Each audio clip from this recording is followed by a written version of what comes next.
What is going on, my broskiis? My name is Toadskii, back again, here to bring you guys yet another One Piece Treasure Cruise video. And in today's video, we're going to be breaking down Yamato, and we're going to be using Yamato currently in the 6-star form in GARP challenge content. So currently, we're going to have access to Doflamingo 1, we have Eneru, and we have the Worst Generation. However, when we actually get the Super Evolution for the character, the GARP challenges are actually going to reset. At least we think they're going to reset, which means that we're going to have a different batch of different events to go through, which is going to be interesting because, of course, we're going to make content of the character when they Super Evolve as well. But let's go ahead and talk about Yamato 6+ before we get into the content today. Now, Yamato is a super type character, and it is an int-driven striker character. Yamato's captain effect will boost those three characters, int, striker, and driven, by 4.75 times, 5 times if they have a Wano slot though, and then will also boost their health by 1.3, and a really cool utility effect of reducing bind by 10 turns is ridiculously good. And if you're below 50% at the start of the turn, you get a 1.2 chain boost added to your chain for that turn, and also 20% damage reduction. So in an ideal world, you want to try and get below 50% to get the most out of this captain ability. If this character is the captain, you get access to super type, which allows you to lock your slots for 1 turn and also give you a 1.25 times chain multiplier boost, which is the same type of effect as Vivi Rebecca switch effect, V2, Sanji Judge switch effect. These characters are pretty reminiscent of each other. Very, very good effect. Actually, I think this is the exact same super type special as Germa 66, if I'm not mistaken. But the special ability of this character is also very, very good, reducing all enemies' health by 20% and increasing increased damage taken to the enemy by 1.75 for 1 turn. Very nice effect. Also makes perfects easier to hit and gives you a 1.1 chain boost for 1 turn. And additionally, it will change matching and block orbs into Wano slots. So Wano slot manipulation is always going to make this character relevant in some way, shape, or form. So that's really, really nice to see. This character does have Final Tap as well. I don't actually believe we get the use of Final Tap in this video today, just because we just kill stuff too quickly, which is crazy because this character is so good.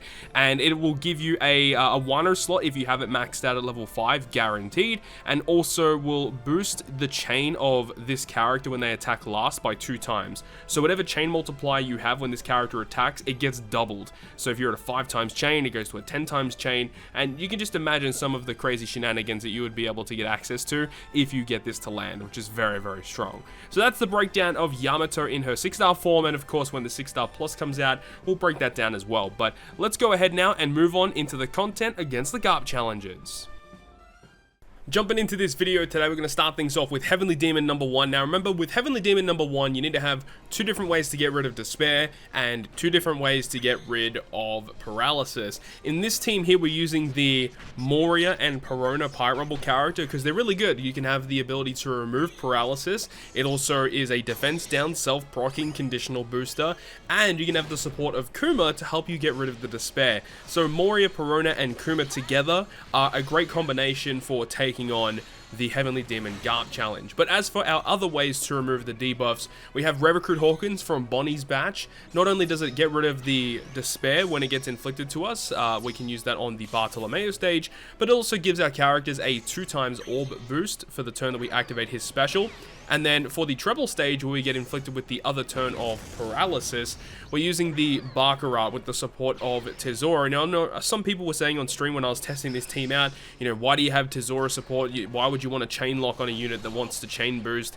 And the thing is, it's a mini boss stage. It doesn't really matter at the end of the day. I think it was a pretty fair call. I mean, it is what it is. It got the job done anyway. Anyways, I also have Shanks, V2 Shanks, and the main reason why he is here because we can use his special on the final stage to not only generate a full board of slots for our team, it also gives a 2.25 times attack boost to our int characters, and it will also give us a chain boost. The chain boost unfortunately does occur, but we wanted to activate Shanks first because then we're able to activate the Yamato special, which will change the matching slots that we're given by Shanks into Wano slots, and we're able to abuse that.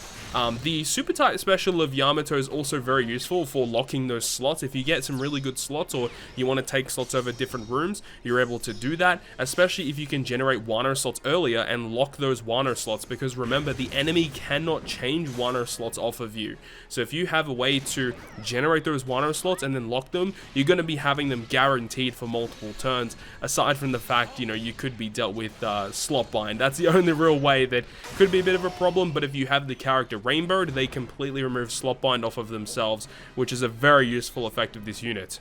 One thing that I found a little bit annoying while using Yamato in this instance here was trying to locate a ship that I felt was really good for this unit. I felt like I just went with the Nostra Castello. That just felt like the safest bet because it had a pretty good attack boost. It has a very substantial orb boost. I mean health boost, should I say. Not an orb boost, but a health boost. I just felt like the right call. I just felt like Yamato didn't really have that many options, but then again, it depends on what you're building for. If you want to build like a mono striker team, you can do that with like the Hawkins ship, for example. If you want to build a driven team, you can do that with like Dofi's ship, for example.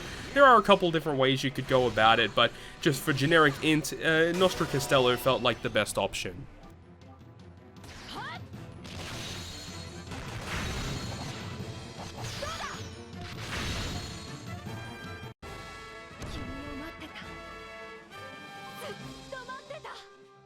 Moving on now to the second clip versus Eneru. Now for this content, you see that we do lots of speed up. Like basically half of this event is going to be sped up because I legit don't activate a special until like near the end of this content. We're just doing normal attacks throughout the entire duration. And another component of Yamato's captain effect is the fact that she can resist bind, meaning that you don't really have to worry about bringing a bind removing support. That's a very nice effect of this unit, and it's something you're gonna have to get used to because initially I did have the Corazon support attached to Lore so that I can get rid of the bind on stage 2, but then after testing and realizing, wait, I didn't even need that on the team. It's crazy. It's just, we've never had a unit before that's been able to remove bind inherently with their captain effect. So finally getting use of a character that's able to do that is just absolutely crazy, and I really do love it, and I really cannot wait until we get the super evolution of this unit, and then eventually running the hybrid of Roger and Yamato together to completely, well, not really completely, but just about get rid of any type of infliction of bind and despair. That's gonna be wicked. You literally won't have to bring anything or like have any supports to get rid of bind and despair. You can just have the two captains get rid of it for you, which is just absolutely absurd. In this Eneru fight though, we're using the combination of Halloween Lore and also Halloween Mihawk. Those two characters together are able to get through this content very easily because you're able to use both of their specials on stage 6, and you can hit 3 perfects to get Mihawk's boost in the next turn, and Lore is the clock buff, so he's guaranteed to activate in the next room, but it gives our crew a 2.5 attack and a 2.5 orb boost on the final stage, and that's pretty much all we really need. Even though we're inflicted with heavy special bind, it doesn't really matter because we're just getting the boosts, and as long as we're able to generate a full board of matching slots, which we are able to do because we can use the switch effect of Nami and Robin. We use their switch effect on stage 1. The slots that GARP gave us, we kept via the switch effect of Nami Robin. We can use it here, then use Yamato's special to change them into Wano slots, and then use the super type to lock those Wano slots. So Nami Robin is actually a really good unit for just a lot of different teams I've noticed nowadays. I used Nami Robin versus the GARP challenges with Queen as the captain, very useful there, and then also very useful here with Yamato. So, you know, Nami Robin starting off very strong.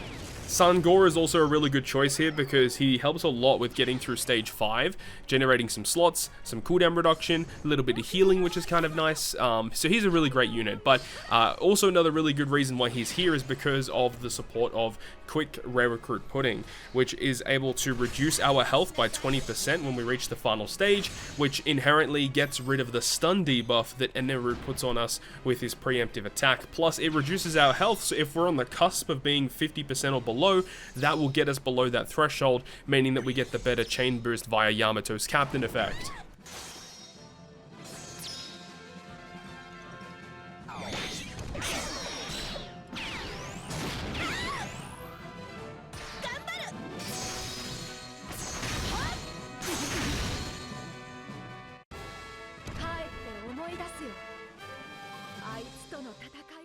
And now we get to the final clip of this video versus the Worst Generation. Now, the Worst Generation, a lot of people would consider to be one of the more difficult pieces of content for the GARP challenges. I actually think Worst Generation's actually pretty easy. I think still currently at this point, I would probably say that either the Marine one, the Navy one, or Jhordyn Jones are definitely more difficult at the moment compared to the worst generation. The only real problem with the worst generation is like you have to stall a little bit on the rogue stage, and like this stage with Bonnie, Apu, and Capone really does suck, but after that, like it's actually not that difficult at all, so long as you have like the right units that you can have that can switch into the captain spot.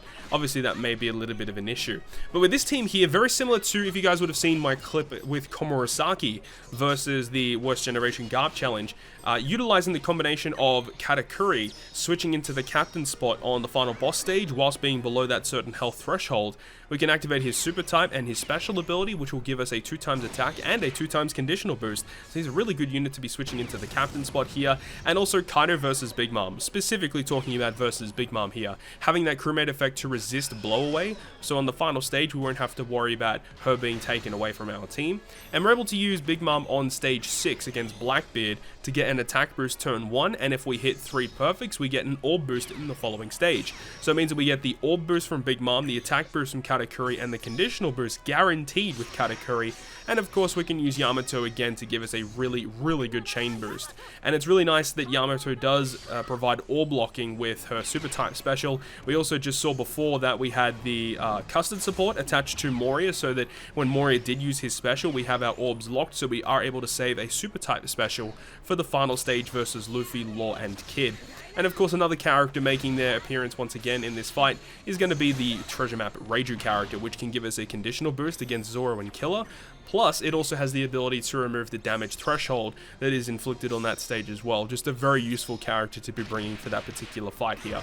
And that is pretty much it. So that is going to wrap up this one here with using Yamato against the GARP challenges. I really hope you guys have enjoyed this video today, and if you guys did enjoy the video, make sure to go ahead and leave a like, and if you want to stay up to date with all the content that I post on my channel, including more One Piece Treasure Cruise content, make sure to hit the subscribe button down below. But other than that guys, I'll see you guys within the next video.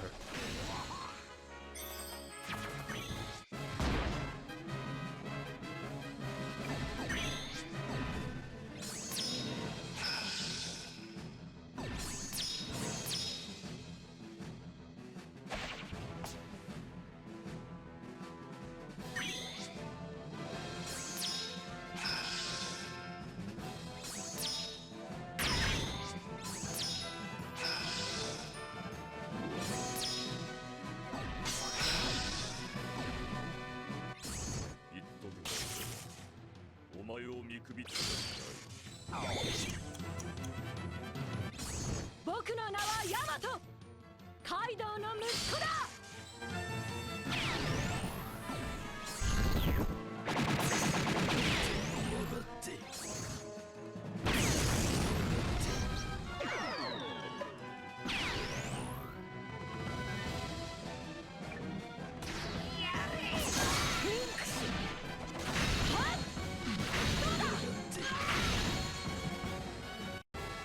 Kimi o matte ta. Zutto matte ta.